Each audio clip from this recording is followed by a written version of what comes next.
Sophie Hardy and the Battle of the Myriad by M.R. Dale. Narrated by Leona Hall. Chapter 11. Just Making Sure. Sitting perched on the edge of her bed, Sophie now barely noticed the hive of busyness her bedroom had become. Clara was pacing, Lizzie was now engrossed with being back in the real world, and Yasmin's avatar was sat at Sophie's desk waiting for someone to say something. With her mind now elsewhere, Sophie closed her eyes and thought hard. Of course they were going to go and see what Kingsley had found. Of course King knew that they would be going against his wishes. What was King's endgame, though? It didn't take much for Sophie's brain to start to hurt. What if King is telling the truth? Yasmin asked, finally deciding to break the silence and ask one of the many questions Sophie had been thinking silently out loud. Then that means Kingsley is lying, Clara replied, not breaking stride from her walk around Sophie's room. We have to go, don't we, Soph? Sophie said nothing and continued to try and process everything she knew so far. If she was going to go against King's wishes, like she was probably going to, then she wanted to make sure she had considered every option first. She knew that Kingsley wouldn't lie to them, but she would feel stupid if she hadn't double-checked on this Meliora place before going there. She could think of one other way to check before committing to her decision. But what if it's dangerous to us? Kingsley is a mythical. They would welcome him. Us? Yasmin said, pointing at everyone in the room. Not so much, she quite fairly hypothesised. We would be safe in our avatars, Clara replied, not quite believing or understanding why Yasmin was so apprehensive about all this. As soon as there was any potential danger, we could zone out, Clara concluded. Plus, Kingsley wouldn't lie. Sophie was now partly listening to the conversation around her, rather than just being lost in her own thoughts on how to satisfy her own curiosity. What Clara was saying was all correct, but she knew she could rely on Yasmin to hold the mirror up to what Clara was saying in order to reach a more informed judgment. Won't your mum wonder where you've gone? Yasmin then asked. Won't yours? Clara quickly snapped back. We could come and go as we pleased. Mum won't wonder what we're doing. She'll just assume we're online, Sophie finally piped up, and instantly doing away with the conversation about Amelia. See, Clara began, seeing incorrectly that what Sophie had said was confirming that they would now be going.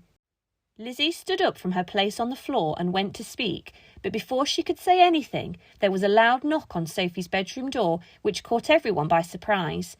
The door opened slowly, and Amelia stuck her head round it. You all right, girls? Amelia asked, looking a bit worse for wear, like people do when they've been up for a long time. She was also weirdly completely oblivious to Yasmin being in her flat in school uniform at such a relatively early hour, and Lizzie having a temporary implant on the side of her head, but Amelia not noticing things had become quite common of late.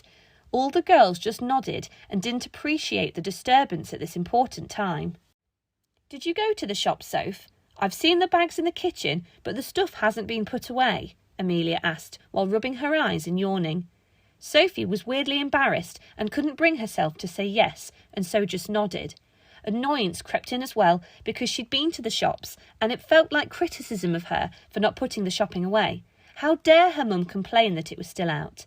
Well, I'm going to have a drink of milk and a slice of toast, and then I'm going to bed for a bit, Amelia yawned. All the girls nodded this time with a sense of inevitability, as if they had expected nothing less from Amelia in that situation.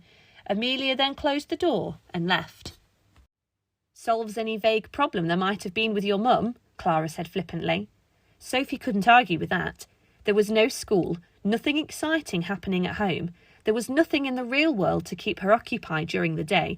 If they didn't go, then they would just be sat around the house all day thinking about going. It would also help keep the sinking stomach feeling away for a bit longer. Isn't there any more we could find out before we go? Lizzie asked, finally asking the question she had wanted to before Amelia's brief interjection. Sophie realised they'd been thinking the same thing and smiled at the first sign of a sisterly connection. There's no mention of it in the scope files, because it only came into existence after the departure, so there were no agents to log anything, Yasmin said, and Clara shook her head in disappointment. Sophie, meanwhile, replied to Lizzie's question with the thought that she had been having a minute ago. Yes, there is. There is one other person we could ask about Meliora, she replied. I need 10 minutes. Promise me you won't go anywhere in the next 10 minutes. Just wait for me to get back." "Where are you going?" Yasmin asked. "To get another opinion," Sophie answered. "Promise me you won't go." All three of the others nodded, and Sophie could see that her friends were genuine, and she trusted them implicitly. She then looked at her sister and smiled. "Good question," she said to Lizzie. Her sister had only been in the group for half an hour, and thinking along the same lines as Sophie, and asking if there was another opinion was a great way to begin integrating herself. Lizzie smiled in a way that Sophie hadn't seen her do in the last 10 days. Affection and praise had been almost non-existent from Amelia, and Sophie could see that those 2 words had made Lizzie beam, or as close to Lizzie could come to beam with her still almost perfectly straight face. "I'll be back in 10 minutes, Sophie said again as she lay down on her bed. "Do not go," she said, one last time, pointing at all 3 of them in turn, but particularly aiming it at Clara, who rolled her eyes. The others smiled and nodded as Sophie zoned out to Zap 4.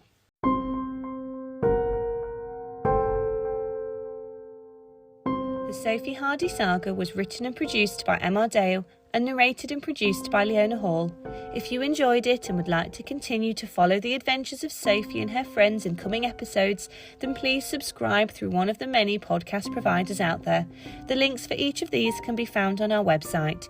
If you require more information, visit our many social media channels, or if you would like to purchase a copy of the book, then be sure to check out our website, www.sophiehardysaga.com.